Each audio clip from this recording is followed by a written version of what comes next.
either the planning of a trip, the taking of another seminar, or the expected or unexpected arrival of an out-of-town guest. Do any of these ring a bell to you? Maybe a trip coming up, but not that. Where? Well, maybe Sedona or someplace like that. Why? Excitement. Specifically why? To connect with the energy vortexes there. One moment. Do you know anyone living there? A couple acquaintances. So you would be the out-of-town guest. That would be nice. One moment. One moment. One moment. You may thus then be shown, handed, or discover yourself another crystalline form that can help you in your work in that location. Cool. Whatever temperature you want. Does that help you? Great, yes, thank you. Have a nice trip. When will you go? I'd have to determine that. Determine it. When does it intuitively feel like you would go? Perhaps 2007. Any particular portion of your year of 2007? Maybe like after May into the summer kind of months. All right. September. But definitely between May and September. Okay. Not sooner, not later. All right? Okay. One moment. All right. Thank you. Good day. Thank you. Hi, Bashar. To you, good day. How are you? Perfect, and you? I'm doing great, thank you. Oh, all right. I have a question regarding channeling and receiving information intuitively. Yes. I've been studying reality creation for maybe about 7 months or Yes, so. yes. Of course, now I'm realizing that I think it's been a lot longer than that. I just Of course. didn't know about it. Of course. Yeah, and actually my boyfriend and I have been practicing channeling for the past, I would say probably about the last month or so. In or maybe what a couple style? months. Just chatting away, just talking, and really thinking All right. we're just pulling stuff out of the air. Just for Or fun. other places, Right? perhaps. Yeah, okay. Use your imagination with that one, right? Yes. Anyway, but what's interesting is that about a week ago, we had listened to one of the CDs or, one of the MP3s on the website. Yes. And we heard you, and we were both totally shocked, and it's not the first time it's happened with Yes. some other entities, Yes. that we found that we were saying exactly the same things. Yes. even down to a lot of the analogies that are Yes. used. And so my question in that, of course, Yes. it feels very natural when we're banging these ideas around, and Yes. it's fun.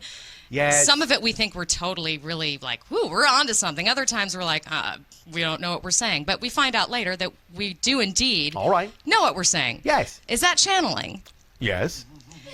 So a lot of But times... channeling is just being in the appropriate state Right. to receive information you need to receive at that moment. Right. From whatever source it needs to come from, be it yourself or somewhere else. Right. Because it's all the same. Because it's all the same. But it does feel all the same, and it feels very natural. Yes. And it is so- natural to all of you. Of course. Now... Yes, it is. and I do realize that. I definitely feel that. But how is it that we can learn to separate it a little bit to say, aha, I'm channeling right now, versus, Why would you aha, need to? I'm pulling it out of the air. Why would you need to? I think it would be nice to kind of know. Why? Well, let's see here. Some of the stuff I'm feeling Would like I'm knowing making that up. in any way, shape, or form improve your ability? I believe it would. How?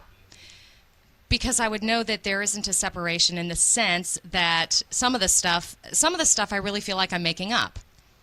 That is sometimes how it's supposed to feel. I would like to give off the air when I'm talking to people that I'm not making it up. Give off an air? Yeah, just kind of let them know that I feel like I really know what I'm talking about. Why? Because I think that I can help them. So? Say, I may not know what I'm talking about, but here's an idea that may help you.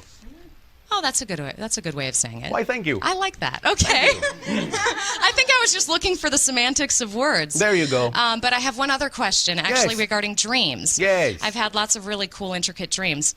And some of them, I would say the ones that are coming to my head now, Yes. I've been doing a lot of flying in airplanes. Yes. Some were co-pilots. Actually, one that stands out is I helped somebody actually land a plane who wasn't a pilot. Yes. I helped him visualize the landing, and I was like, this is in my best interest because I really don't want to crash right now. All right. Anyway, so a lot of plane dreams. No real fear. And actually, the last one I was flying the plane myself. It was Yes. kind of fun. All right, very good. So I wanted to know if there was any what kind of symbolism. Well, Flying many has. different things can be represented by that. Obviously, it can represent processes that you are going through in your life in terms of your, shall we say, assessment of your ability to fly with those ideas and carry them through your life successfully. They are also maybe memories of actually being out of your body. They may also be memories of having interactions on spacecraft that are being interpreted as aircraft. You follow me?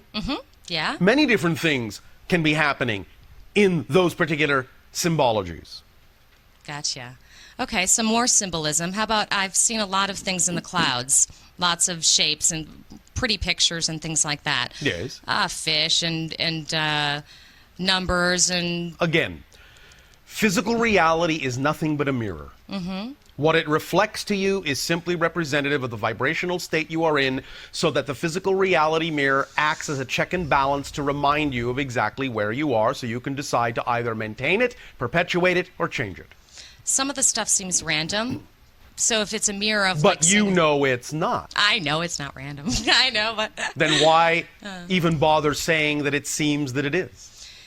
well, because I guess I'm trying to understand what the symbols mean, and No. no, They mean nothing. that's that You was, give them the meaning you prefer to give them. okay. That's what they're for. So take this and do what you want with it, basically. That's what life is all about. Okay. All right. Well, that's a good that's a good I way am of doing keeping it. this very simple because Yeah. I can sense that you're going towards complexity. Okay. And I understand have a tendency that it to do will, that. Well, a choice. A choice. And I understand that it will serve you best if you simply keep it simple. Okay. All right? Very good. I think that's about it. Pleasant dreams. Well, thank you. We go on next. I think he's nice. Okay. Hello, Bashar. I know you a good day. Good day. Bashar, a couple questions about you. First of all, where's your ship? Your ship currently? Still above Cairo. How far? 2,735 miles. Getting closer. Like that. It goes up and down. Okay. And what happens in No, you cannot see it. what happens in the day in the life of an Essassani? Anything and everything. So there's no structure at all? Because, like, for Of example... course. Okay. But it happens in the moment. Well, for example, obviously, I communicate with many different civilizations in preparation for contact. That's my job. Okay, and before... But I'm also a pilot But before and you- an explorer. But before you get up to do your job, is there Get like up? a... Yeah, well, I mean... is there like... Yeah. I is there- don't get down to get up. So you don't sleep? There's no rest time, We do not rejuvenation sleep time? or- anymore. Okay. We used to. No longer is that necessary for us because we are in connection with our higher selves in an awake state. Wow. We are constantly awake and constantly dreaming. Cool. Okay, are there any... Humans tend to have a couple of, and was talked about earlier today, fears, death and falling as some of the primary ones. Are there any fears or limitations that Essassani are experiencing? There are no fears, Okay. thank you. Any limitations we experience are self-imposed to serve a particular purpose. So you choose them? Of course. We choose to maintain some degree of physicalness to our being so that when we can ultimately interact with you, you will have something to relate to. So we impose a limitation on ourselves so that you will be able to relate to us. When we communicate with you in this way, right now, we impose limitations on what we're capable of knowing so that we will not inadvertently expose something in your process that would interfere with it. Got it. So, okay, so you're becoming aware of our commonalities and differences just like you told us to do. Yes. Got it. Okay. And since We are of average about 5 feet tall of your height, whitish gray skin coloration, relatively slender. We are actually related to you genetically, are the product of the hybridization program of the beings that you call the Greys. In that sense, you will find the males have no hair, the females do. It tends to be white, sometimes it is not. Our eyes are larger than yours, and the closest approximation on your planet that you might make to us ethnically would be something in the order of a very exaggerated version of Tibetan, but very slender. Yes. Thank you. And since we're talking about contact with new beings, have you had any more contact with the Thuk? Oh, yes. And what can you tell us about that? Because I know last time it was, or last I heard anyways, you could, in their presence you're aware of them, but when you're not, you don't remember about them. Correct. Yeah. And we have discovered why that is so because of their nature, and we have learned how to replicate that. So that through this process of contact, you will realize that many of us have actually already had physical contact with many of you, but we have learned how to allow it to happen in such a way that you don't remember that it's happened. And thus, in that way, we can have contact, but it doesn't interfere with your process. Got it. So Okay. we have learned that from the Thuk. Cool. And just one sharing as well, because we've been talking about some duality always existing. Yes. Just a metaphor that I use is, on Earth we tend to look at a glass that's got some water in it, and we say it's either half full or half empty. Yes. And I like to remind people that it's always full, just two different substances. In a sense, that is one way to look at it. Yes. Another way to look at it is it's simply a glass of water. Drink it or don't. Thank you, Bashar. Thank you.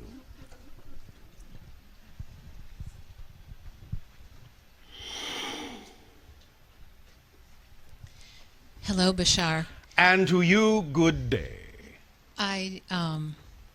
This is my first experience with you, It is my first experience with you. What a coincidence. and it's How often does that happen? Well, once, I guess. been such a heart opening. All right, thank you. I want to thank you, and I want to express my appreciation for the balance and the love with which you answer each of our questions. And our appreciation to you as well. Yeah. So I wanted to know just a little bit more about on your planet. Yes. So then you probably don't need to eat or We need do not shelter. eat any longer. There are very few structures on our planet. It is mostly park-like. Our cities are our ships. The planet has been left in a relatively park-like fashion. It is very much greener than yours. There is, in that sense, a higher oxygen content, although you could survive there. You might be a little dizzy at first until you acclimate. The gravity is slightly less. It might be, in some senses, slightly warmer for you from time to time, because our sun is hotter.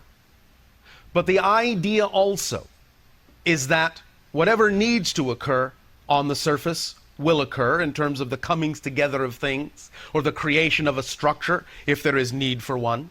But mostly in that sense, our cities are our ships, and there are trees and park-like areas and animals on our planet. And is there what we would call an economy, or is it just about cooperation? It is just about synchronicity. We have, in that sense, unlimited energy to do whatever we want. There is no need for an economic structure to regulate that. It is self-regulating. And are the peoples finished with characteristics that we think of, such as greed and impatience and warlike tendencies? We have no need of those, but thank you for offering them. You see, again, it's really a matter of perspective. Because if we understand life in the way we understand it, and everything that's happening right now is exactly what's supposed to be happening, and we're very excited about whatever it is that is happening, then we're never wanting to be anywhere else. And because we are never waiting to be anywhere else, we don't even need patience. And because we don't need patience, that's why we're never impatient. Oh, I love it. Thank you. Does that help? Yes. And besides showing us that there is another choice, does the Middle East serve any other purpose on our planet right now? It serves the purpose of allowing ideas that are ancient to be played out, old stories to be played out, and brought to the surface in a way that will bring to a head the choices that you are making on this world and what they could lead to if you choose to go in that direction. But it is the assimilation of old ideas, ancient ideas, and the opportunity for each and every one of you to discover your way of relating to them so that you can integrate those, and by thus integrating them within yourself, give off a vibration that allows them to finish integrating their stories, their processes, and so forth. It is far more than that. But at this point, we do not have, in your terms, time enough in this transmission to address all of the ideas. More may come on this at a later time. Thank you. And one last Yes. personal question. For about a year and a half, I've been waking up many mornings with a headache and feeling exhaustion. Yes. Do you have any comment to help me with that? For how long? What's been going on for about a year and a half? One moment. For how long does the headache and the exhaustion last? Usually it's probably gone, the headache is gone within the first hour usually. Sometimes it lasts longer, and the exhaustion is beginning to feel like it's lasting throughout the day. Did your life experience a different kind of change or pressure at that time, 1.5 of your years ago? I changed my bedroom, but To do what? just the room in which I'm sleeping. Maybe the air is not adequate. One moment. You might, if you have not already done so, attempt a detoxification process to clean out your body and see if that helps you. All right? Thank you very much. One moment. One moment. One moment. Is there some place in nature that you also like to be that you haven't been for in a while? Yes, Where? at the water, in the beach, in the warm. Is there some place you can go to take advantage of that? I'll create that. All right.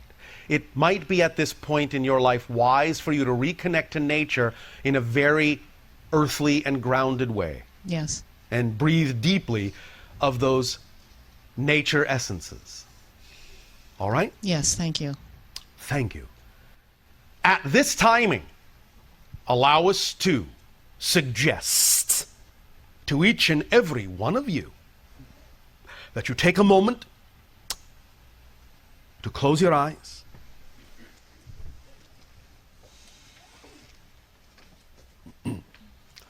and to recognize that from moment to moment to moment to moment, you are constantly reinventing yourself, literally, physically, jumping from parallel reality to parallel reality to parallel reality that is representative of the vibration you happen to be at any given moment. You are never sitting still, never dormant, never static.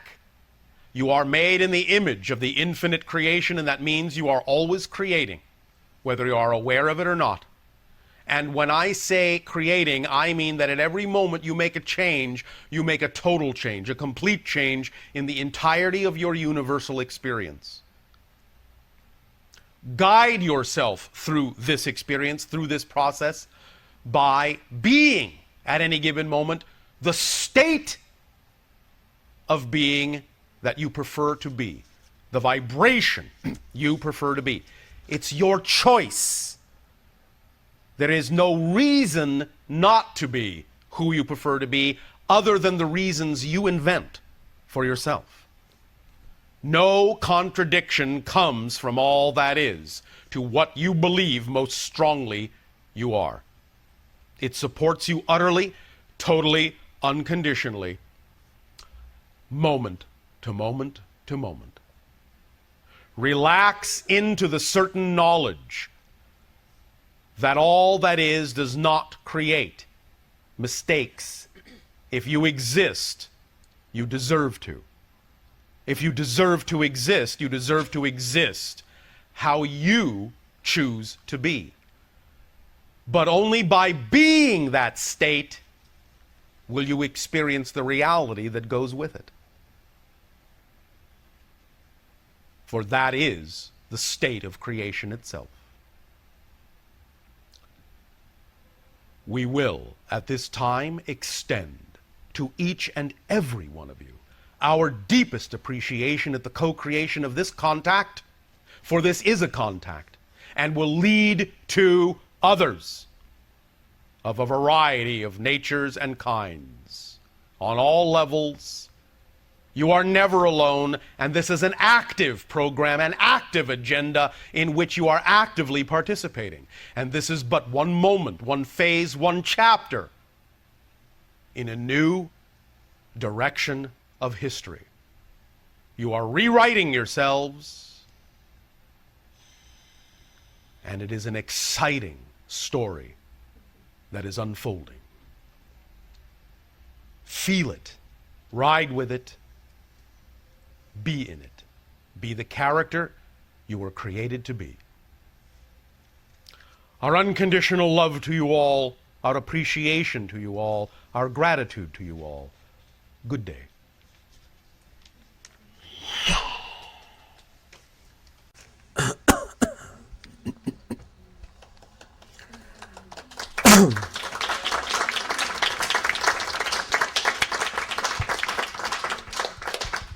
How'd it go?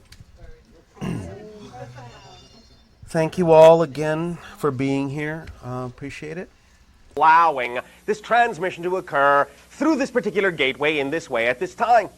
Once again, each and every time our civilization is afforded the opportunity to interact with your civilization in this manner, it opens up our understanding of all the different ways that the infinite can express itself through our perceiving each and every one of your unique points of view. So we thank you for this gift. We would like to begin this interaction and this transmission with the following idea. We would like to discuss the notion of vibrational residue, so to speak. The idea being that from time to time we have discussed and we have mentioned the principle called resonance identification. And we have discussed many times the idea that everything is vibration of energy, and that, of course, as many of you already know, whatever frequency, whatever vibrational rate you are operating on is what determines, of course, the reality experience that is reflected back to you through the experience of physical reality. But the idea expressed in the way that we would like to discuss this day of your time is a little bit more focused on the concept of resonance domains, frequency domains, strata of experiences that are each representative of a particular bandwidth or frequency or rate of vibration of energy, and how your actions, your choices of what frequencies and energies you give off actually create, in a sense, a reservoir or a buildup of vibrational residue in a particular frequency domain. For example, the idea that we have talked about from time to time that is phrased in what you would call your biblical literature as judge not, yes, in that way ye be judged. And as we have explained, meaning simply that you are not being judged by someone else, but in a sense are becoming the vibration of judgment and thus experiencing judgment reflected back to you. That is the meaning of that phrase. Let us take that a little bit more specifically to understand that in any given circumstance and situation, how you respond, how you react in that circumstance, in that situation, will create there to be a repository of energy of that particular frequency that becomes associated with that particular circumstance or situation. We know that you have certain kinds of situations on your planet. We will choose one to act as a fundamental example of what we are talking about. You have the circumstance on your planet called automobile traffic. You have expressed many times that in certain circumstances, many of you will become very angry, very frustrated, and will perhaps react in a very negative way. You will put out a particular frequency vibration of confrontation and conflict. And the idea to understand is that when you do that, you allow there to be a strong association of that particular output to that particular circumstance or situation in general. So that if you yourself then in the future should find yourself in the very same circumstance or situation on the same frequency vibrational level again, whatever it is as a vibrational deposit that you left last time, you will then experience being reflected back to you the next time.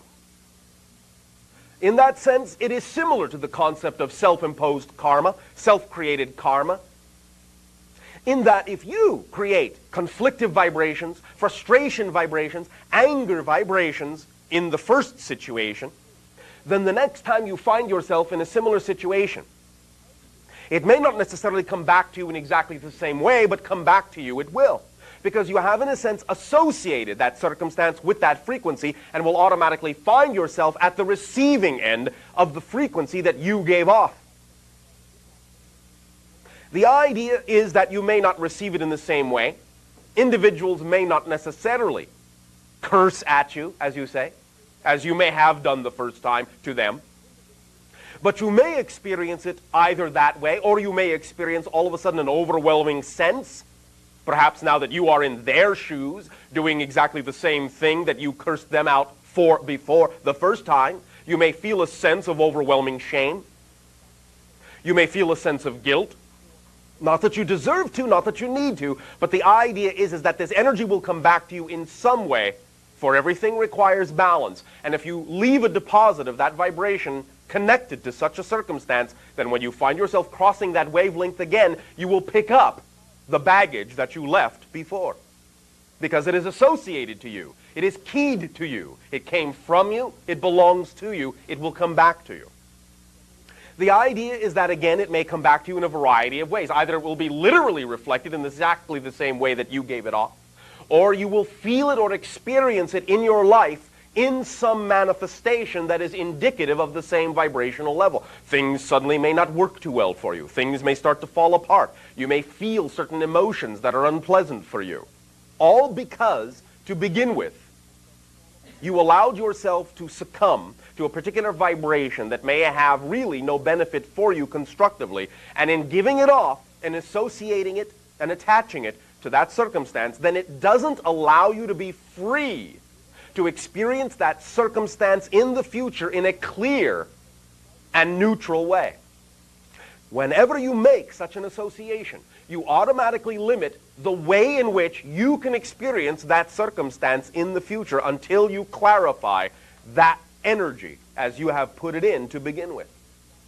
Always it is of great benefit and greater benefit to allow yourself the opportunity to experience any circumstance in a fundamentally neutral way, so that you can then decide to extract from the circumstance, no matter how it looks, a fundamentally positive or constructive outcome. But if you have already made the association of negative energy, so to speak, or more precisely, conflictive or discordant energy to that circumstance, then that's what you leave there for yourself to find the next time you cross that particular threshold. And in that sense, it'll be an opportunity for you to learn to render that circumstance into a neutral and fundamentally meaningless set of props that you can then be free to determine what kind of energy, what kind of outcome you would rather prefer to extract from the circumstance, no matter how it looks on the surface, and no matter how previously you may have been taught to think or label or judge or limit that circumstance. I remind you once again, every circumstance is neutral, and every circumstance can serve double duty, positive or negative. The meaning you put into it, the energy vibration you attach to it, is utterly what determines the effect you will get out of it, no matter what anyone else's intentions are. Going into it, you are your own reality, and you have the final say on exactly what frequency you experience and how you translate that frequency in your reality as body, as emotion, as spirit. It is up to you. So be aware of what energy you give off in any given situation, because you will pass that way again and you will pick up that bag when you come back. Make sure it's baggage you want to carry. Otherwise, let it go so you can travel lightly. And in any given situation, then, respond quickly so that you will not have to then, in a sense, take the time to transform the baggage that was left there by you before. Baggage claim, you may call this if you wish. Now then, we thank you for allowing us to reflect this nuance of vibrational mechanics to you. And in return for the gift that you are giving our civilization at this time in experiencing this co-created interaction, I ask in what way at this time may I and my world be of service to you.